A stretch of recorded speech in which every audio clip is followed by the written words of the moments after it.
Hello and welcome to Property Mastermind podcast with Hilary Saxton, episode 69. This week we're talking common mistakes people often make in property development. You're going to want to listen to this episode. We're going to cover off on 3 areas and break down a few mistakes that people make in those areas that you will want to avoid. My guest this week is the amazing Bob Anderson, otherwise known as the Google of Property. Well, that's what I call him. But you're going to enjoy this episode. We have fun, and I know people enjoy listening, have a bit of fun too. So let's jump on in to episode 69.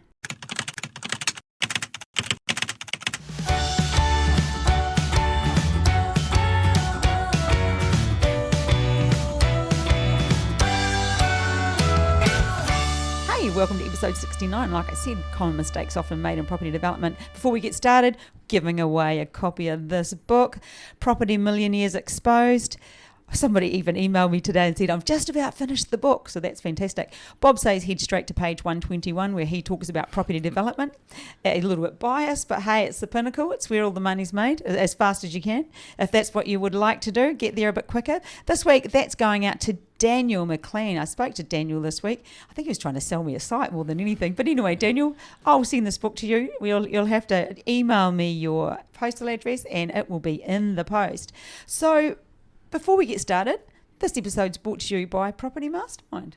Wow, great sponsor. Yeah, we're sponsoring our own podcast. Oh, wow. What a great idea. Yeah, why not? And also, before we get started, 2 amazing events coming up. This one will just come out in the nick of time, I would say. We've got our free masterclass on Saturday. So that's 9 to 1 Sydney time, 8 to 12 Brisbane time. Daylight saving, it starts and gets confusing. The first week when daylight saving starts, it's a mess. How many? Missing appointments. I've done 3. This 3 got 3 wrong. And the people will listen. Durgesh this morning, sorry mate. Yeah. Who else did I have? Greg, sorry mate. We got our connection in New Zealand, so it's gone from 2 hours to 3 hours ahead. And anyway, we'll get there. We're getting there. So yes, please, you're welcome to join us for our free masterclass. It's a fabulous event where Bob walks through the stages of property development. We have a great rate for people staying on, which means we're delivering great content, and Bob will tell you about a few opportunities we have, either working with us or even investing with us, so you might want to jump into that. Creative strategies too. Yes. How to do projects with little or no money on your own. We'll be covering that because we do them all the time, so you can do them. Yeah. And we have people doing them, so all the time. Why not be one? So yes, that's this Saturday, and then on November 5th, 6th and 7th, which is Saturday, Sunday, Monday. Yep. We've got our 3-day workshop in the Gold Coast. It's Can't wait. Going to be a ripper. Yep. It kicks off on the Friday night with drinks if you can make it, and then it just goes right through to Monday night. There'll be lots of education. There'll be lots of networking. We're up-speccing on what's going on now in property development. Things are a bit different. Things are a bit different. It's going to be. I'm going to say epic. It's going to be epic. Mm-hmm. So if you've been on the fence and you've been interested in learning about property development, why not learn from Australia's best? Yeah, and even if you've been doing a bit and want to catch up on what's happening out there, and construction and finance, all those things that are a little bit moving. Or maybe you've done. I even spoke to someone. I get to say that all the time. I spoke to somebody today, but I did speak to. You constantly speak to people. My phone was nuts today. It melts. But I spoke to somebody today who said that they had done. These were their words. They'd done a couple of developments, but they hadn't quite gone their way. We weren't even talking about property development. It was a different conversation. And I thought to myself, I bet you haven't done any education. But sounds like it. I didn't want to go down that road. It wasn't the right time. I just thought, some people, they know what we do. Yeah, yep. No, it's not like learn to ride a push bike. No, so that obviously made a few mistakes, which I suppose is a fabulous segue into what we're up to. Absolutely, 100%. Oh, stop it. That's been banned in our house, 100% and absolutely. Yeah, sorry, just taking the mickey. Yeah, because they've got a bit worn out. Well, we're tired of hearing it. Yeah, yes. Anyway, common mistakes in property development. And this is by no way tax or legal advice. This is a general conversation, but talking from a lot of 38 years of experience. Bob's probably... Have you done any of these mistakes? Have you done any of them we're going to talk made to? Heaps in the early days, all sorts of mistakes, but as you do. But the ones we're covering off today? No, I haven't. The 3 we do today, but we'll do some more. Every so many weeks we'll cover more mistakes, and I'm sure we'll catch up with some that I've made. Oh! We could probably throw in a few of mine on the Reno front. Yeah, I suppose in a way I'll give you a quickie, and it's not like a specific mistake, but when I started off in property development, I didn't understand cycles and property cycles. That's how naive I was back in the day, because there's no property education anywhere. And, the first few went pretty well, and I thought, gee, how good is this? This is going to go forever. And then, because the market changed. It ran out. Well, where I was, this was on the Gold Coast, where particularly back then, huge swings in the market, up and down. And all of a sudden I can find myself in a down market and heading down and in the middle of a subdivision. And I thought, jeez, now I'm just starting to find out about cycles. So there's a bit of work to get out of that one. But knowing you, Bob, you would have... I worked very hard and diligently and long to get out, but I got out okay. Yeah. Anyway, that was one of my very first lessons.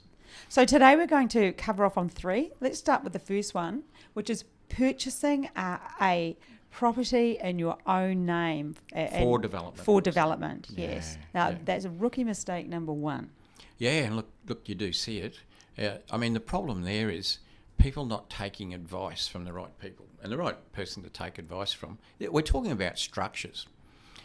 But this subject isn't about structures and what are the different structures and what's the best one. That's not the subject of today's, but basically taking no advice. Be amazed the number of people that just go out there and buy something in their own name. They're used to doing that. They buy a car in their name, they buy all sorts of stuff in their name, and they just go and buy a property in their name. Like if it was a long-term investment property that you're never going to develop, let's say, then you might consider, well, negative gearing's a funny thing because we've hardly seen it for years. But the low interest rates we've had, it's always been impossible to negative gear anything. It might change though, Bob. Well, it has to change as interest rates get up. Some investments will be going negative, and so negative gearing sort of becomes a bit of a thing again. So if it's a long-term investment, the old story, people say, I'll put it in the highest income earner's name to maximise the tax benefits. But, whether that's the best thing to do or to use a good structure, of course, you need to take advice for your own specific circumstances from an accountant with a lot of experience in business tax structures and property. That's where you go. But when you're going to develop and not hold as a long-term investment, well, definitely you need to be structured correctly. And people there's problems when you get it in your own name. Things like asset protection. Why do you use a structure in the first place? I suppose that's the question. There's 3 main reasons that we use a structure at all. One is the obvious one, to minimise tax. That's the favourite one for most people. Well, it is because starts off as, yes. Nobody likes paying tax, but you've got to. So the idea is to pay the minimum amount of tax you legally have to pay, and not 1 cent more. And so structures can help us with tax. If we're developing in our own name and the profits come in, hundreds of thousands of dollars worth of profits come in our name, particularly if they come in the same financial year, you're way up in a high marginal tax rate. Bit of an ouchie. Well, that you could be losing half it in tax, if you're on a decent income to start off with. So tax reasons for structures, that'll smash you in your own name. Asset protection, that's another reason we use structures. But if you own a lot of stuff in your own name, like a lot of people own their principal place of residence in their own name. So if you do a development in your own name, technically you're risking everything that's in your own name, which could be your house, your car, your kids, or no, maybe not. And remember, we go into a development, with the idea that it's going to be... Yeah, and it nearly always is, but you've got to go in smart. Yes. Property development's about doing things smart. Mitigating all risk. Mitigating as many possible risks as you can. Yes. And so that's one way of mitigating risk. There's higher levels of asset protection. There's better tax results. And even things like if you've got a long-term view, another reason we use structures is for succession planning, because this only really matters if you're going to keep some of your stuff that you develop, some of your stock.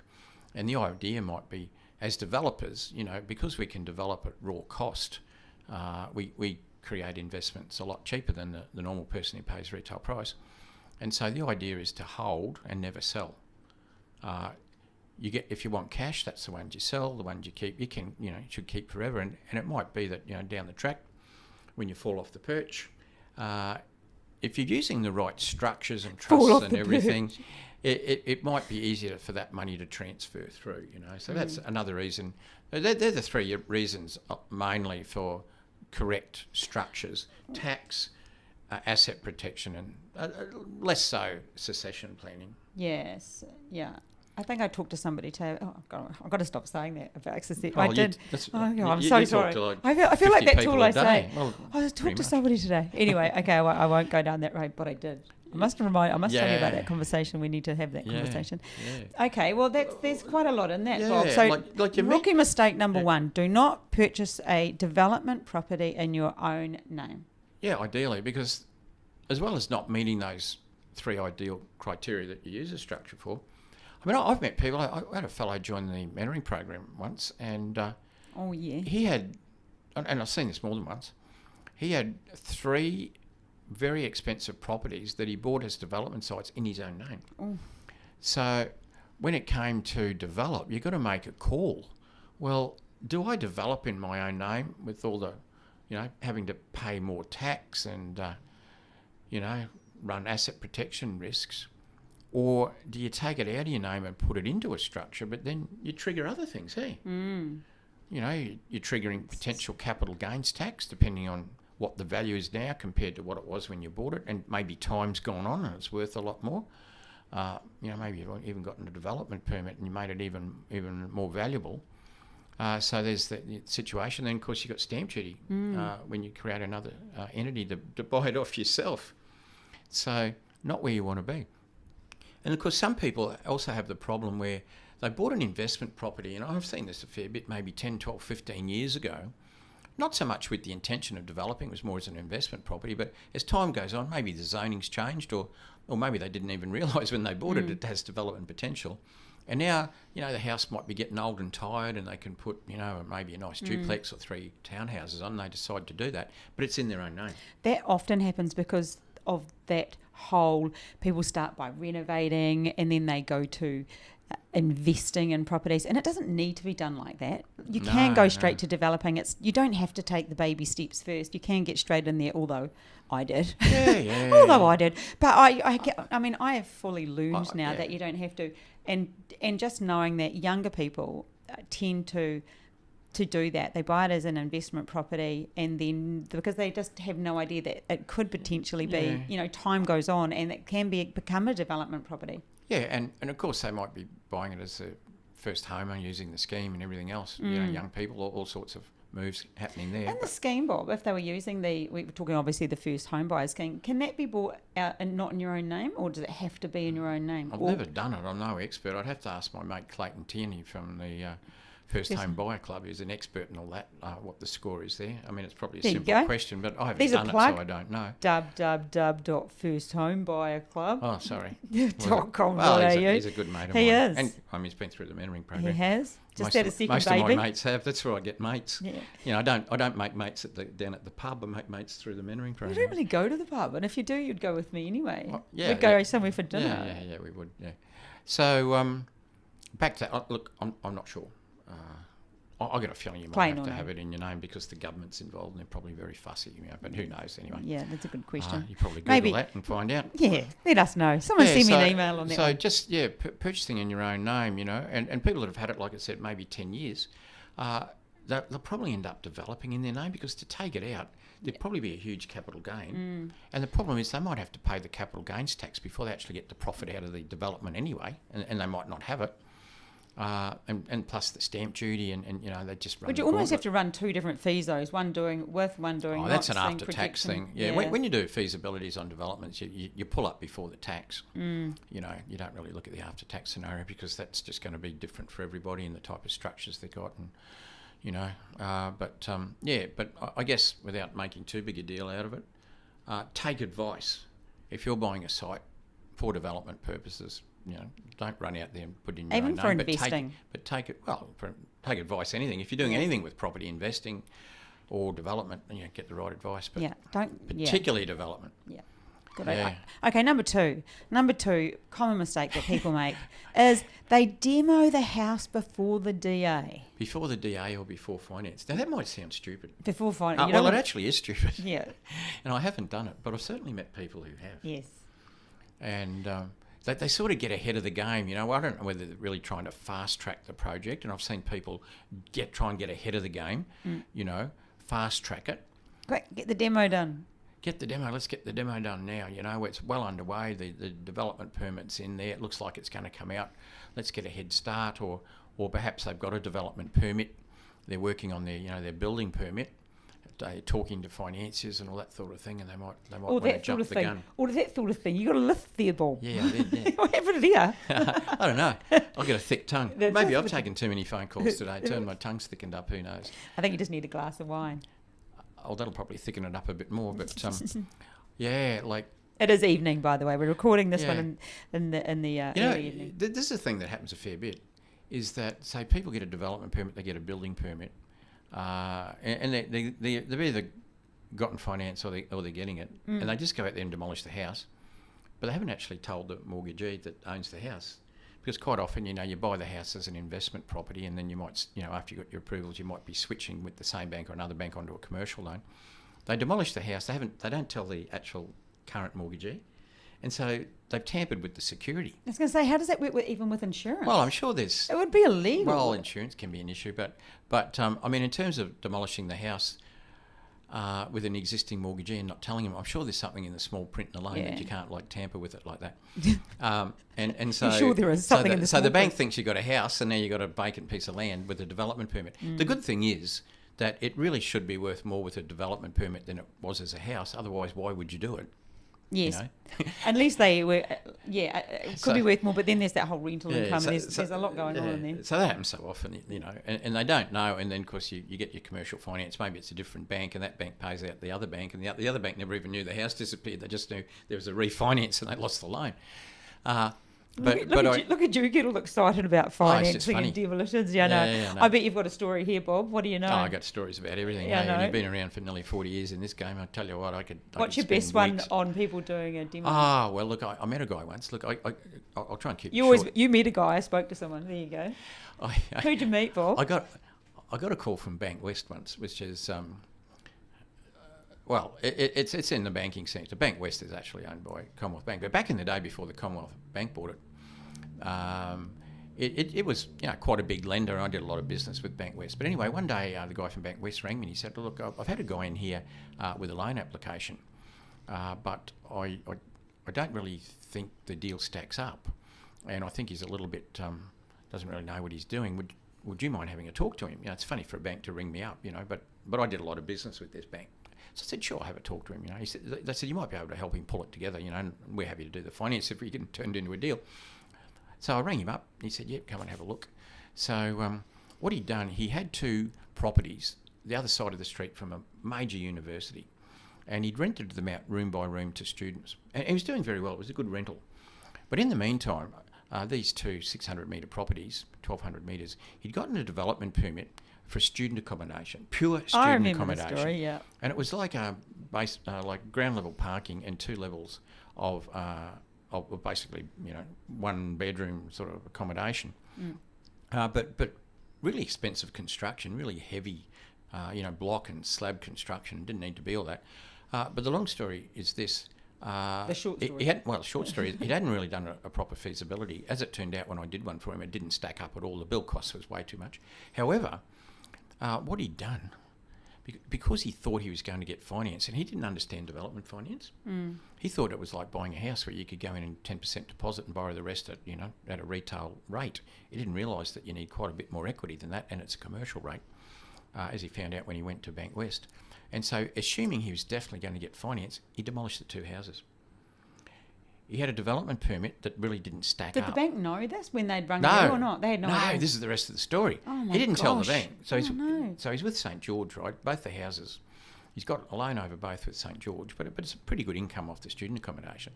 He's got a development permit that doesn't really stack up, but he doesn't know. But he's gone to a different bank. He's gone to the bank, assuming you just walk in there with 10% deposit and get the finance to build it. And in that assumption, everything's sweet. Let's get a head start, knock the houses down. All of a sudden, it doesn't work. Hang on, you said he had it, but it was Bank West that rang you, but he was with St George. Well, he went to Bank West for some construction finance because he had a DA. Right. But St George had the mortgage over the houses. Oh, yeah. And so all of a sudden, nothing. And that was a big hole to dig out of, because we had to basically, I I dumped the DA. It was useless. And did a whole different sort of construction process where we ended up doing 4 townhouses. Each townhouse had 9 bedrooms, with each bedroom had a little bathroom. He had 32 bedrooms in this monolith of a thing. We ended up with 36 bedrooms in a building that was like half the price to build, but produced the same rental outcome. Wow. But all of that took another year. So during that year, he's paying substantial amount. He's bleeding Badly. He had to get his kids to even help out with the repayments. It wasn't game to tell St George he'd knock the houses down, because God knows what they'd do, and was paying, I think it was like, even back then, it was 10 years ago now, probably $9,000 a month on the mortgage, because it was pretty highly geared, but with no income coming in. And the bit that I like about that story is that he went to his children, because I was listening. Well, he had to. I was listening he to a comedian. Pay for it himself. I was listening to a comedian last night saying, "Why would you?" It was Ricky Gervais saying, No. "Why would you have kids? You know, they just take from you, and they never give anything back." So it kind of fits with that story. Yeah, it does. Yeah. So there's. I mean, I've plenty of other stories like that. Yeah. You know, people demolishing houses before time. Don't demolish your house. Get your DA and get your construction finance sorted before you think about your knocking house. anything down. I might add something to that though, which we hadn't talked about. You probably look around. Sometimes the demolishing, it's hard to find a demolisher. So you make sure you've got one. Yeah, get close them lined by. up. Well, yeah. And at the moment, they're all busy. Yeah, they are busy. We got a project at the moment where we spoke to 5 or 6 demolishers, and even that's then that's what reminded me. Well, it was a 10 or 12 week wait. So there you go. You've got to have it on a string. But just because they can do it doesn't mean you should do it if you haven't got your DA or finance sorted. Yeah, don't jump the gun. Yeah, don't jump the gun. Okay, last one. The last one that we're covering off is buying. This is mistakes that are made when you're buying at auction. And oh my goodness, have we seen these? Both of us. Well, yeah, we do. Everyone knows I'm not a big fan of auctions. But that's because I live in Queensland. If I lived in Victoria, where auctions are the main way of buying and selling stuff, I probably would have had to. Modus operandi. I've actually lasted nearly 40 years in development and never bought at auction, and so far so good. But I love the adrenaline at an auction though, do you? Bob. Oh, it's so exciting. Oh, you would. Oh. Yeah. But look, we all know that, in some places you have to buy at auction, and that's just the way it is. But I've seen people buy with insufficient due diligence. Like, I mean, we've all heard of stories of people who get carried away with emotion. Yes. And for lots of reasons, they just either love this thing so much, the particular property or the location that. Well, they just get tied up in it, Bob. Yeah, like, it's really the excitement and the emotion. You just want to keep putting your hand up. I know that feeling. Oh well, you might. Yeah. But I wouldn't do the. I would have a cut. Oh, you bought plenty of properties. You got a budget and that's it. Yep. But you do see people, particularly if they're buying their principal place of residence, like an owner occupier, because that's a very emotional purchase. You're going to live in the damn thing, for probably a long time. If you're buying an investment property, it's less emotional. You're just looking at returns and vacancy factors and all sorts of things like that. But yeah, and we've all heard stories and probably even seen people getting emotional and just going too high. But that can happen. But on the development front, so what we're really talking about is buying a site for development purposes. You've got to do your due diligence during that auction period, and you've got to work out what the property is really worth, and you do not go over that. You've got to lock it in. Just all those little due diligence things. Obviously, this one we're talking about is due diligence, but. Like the guy, we've told this story on the podcast, the mining subsidence guy. I remember that story. Yeah. I don't know if he bought at auction or not, but that was a sad story. Yeah, just was running out of time, desperately wanted it, and just took the gamble. The report hadn't come back, he gambled that it would be okay, and it wasn't. Gambled and lost. Yeah. He was hoping to get 5 townhouses and ended up with none. Oh, and that's... Yeah. That's a pain. Well, let's back to due diligence. I mean... That's where it goes wrong. You've got to do the right due diligence. Imagine going home and telling your husband or wife that you've bought a property. I spoke to a guy one time, bought a property that floods. He didn't realise it at the time. It goes underwater all the time. You can't build anything on it. Oh, especially at the moment. Sydney's about to go underwater. I saw that when I was at the gym this morning. She says that with her just straightening her halo. While I was at the gym this morning. In fact, how many people who listen to this have talked to me on the phone while I'm at the gym? So many. I'll just take a call and then I'll carry on. But I saw that Sydney's about to go out. They're having their wettest season in forever. They've already peaked their... Yeah. Did you know that? No. was on. I just saw the TV I at the don't watch gym. the news. I wouldn't know. Oh my gosh, it was horrific. Yeah. Okay. Well, sorry to hear that. Yeah, so due diligence on Yeah. everything, including flooding. Yeah, particularly with an auction, because normally it's 10% deposit, unconditional contract on the fall of the hammer. Yes. So there's no backing out of that. You know, your head's in the guillotine, you better work. And because I've always got stories about that. Heads and guillotines. No, yeah. Hang on. Have you had your head in a guillotine, Bob? No, not lately. No. Yeah, there was a guy I know who lived in Melbourne, and at the time I was living in Brisbane, and he wanted to do a development in Brisbane. So he came up with a few, but they were duds. You know, I had a quick look at them for him, and they just didn't stack. You know, they're 5 or 6%ers. One of them he came up with. He said, "Oh, this one works," and I said, "How do you know it works?" And he said, "Oh, well, the agent's done a feasibility." And I thought, "Oh my God, here we go." The agent had it showing 22%. It was actually 5%. Agent didn't have a clue what was going on. You know, no idea. But fortunately, he didn't buy that. Anyway, what he did, he thought, I've knocked back, like I have knocked back 3 deals so far that he's put up. So I think he took the attitude, well, what I'll do, I'll actually buy one. And then show Bob. And then show Bob. And if it's not quite right, Bob's an expert, he'll fix it, you know. And that's what he did. And he contacted me on a Tuesday morning. He said, I've just bought a site at auction. I said, oh my God. Here we go. Tell me all about it. He gave me the address. So I quickly jumped on the council website, had a look. What did I see? Well, it was a triangular shaped block for a start, which means it has design deficiencies. You don't get the maximum yield out of a triangle with three pointy ends. They're better for hats. Yeah. Fireman hats. Hats. It was on a 4-lane road that I know is a very busy road. Oh no. And the other boundary, well, one of the 3 boundaries, was a railway station, which means there's a railway line and very noisy. Oh.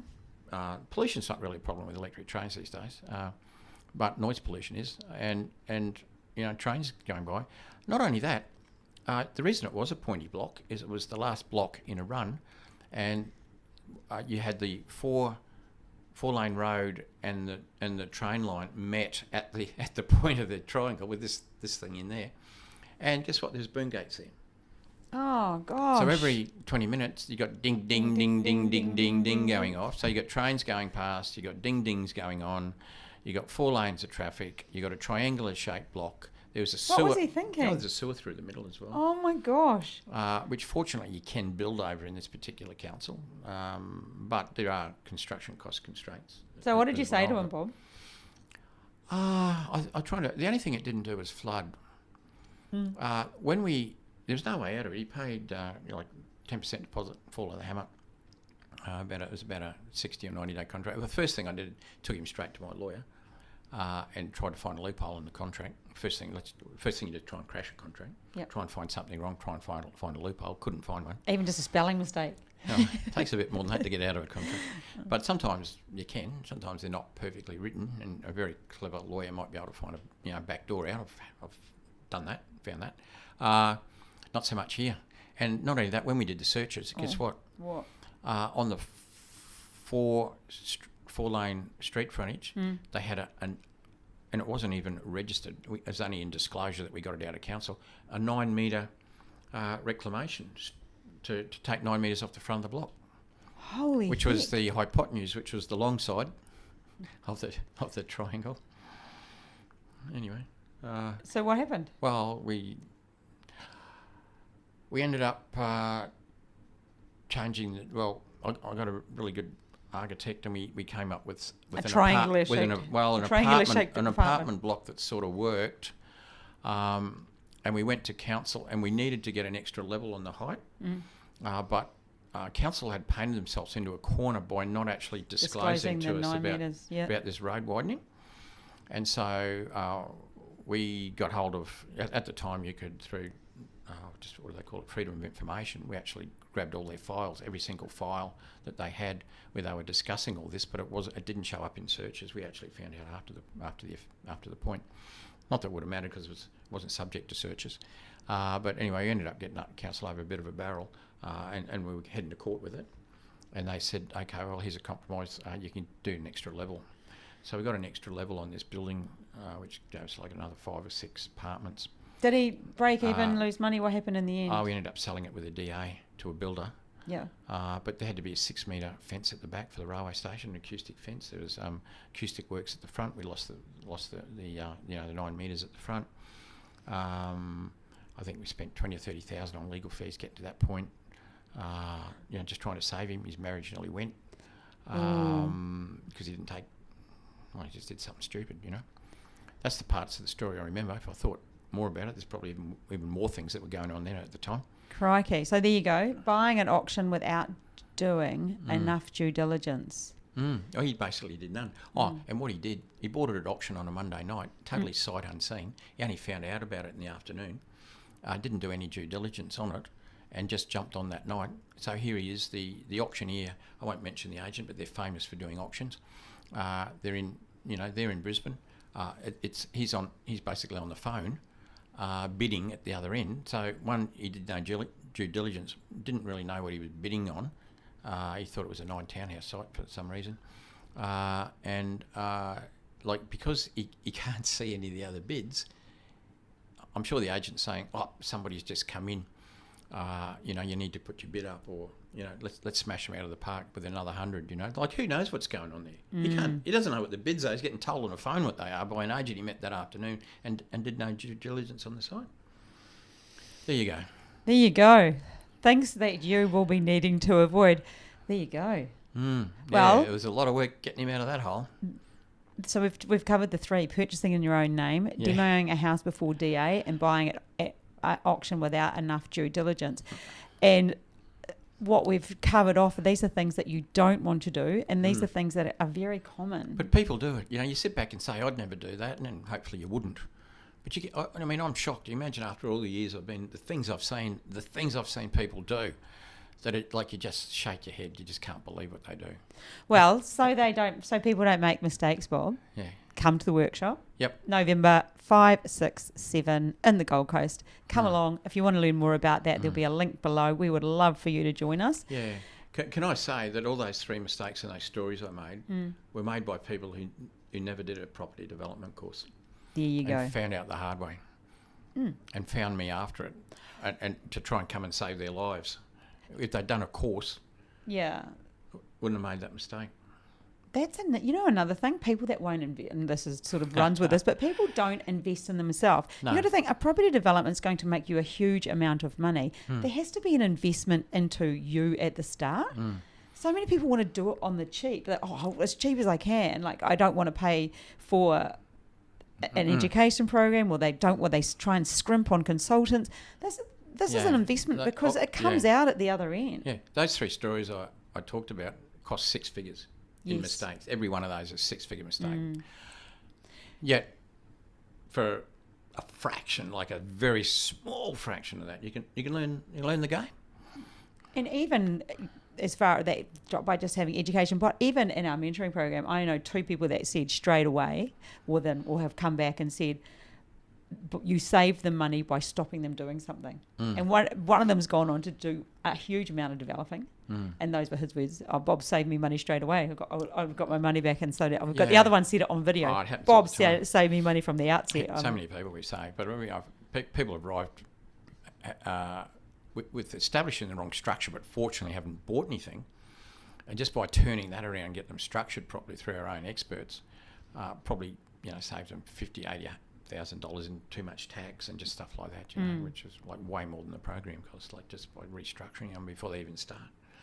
All right. I wasn't meant to be an ad, sorry. Oh, no, we're allowed to tell them why. It's not an ad. It's like I'm not apologising. I'm not sorry. No, people should know what we can do and how we can. It's really helping them. I see it as helping people. Heck yeah.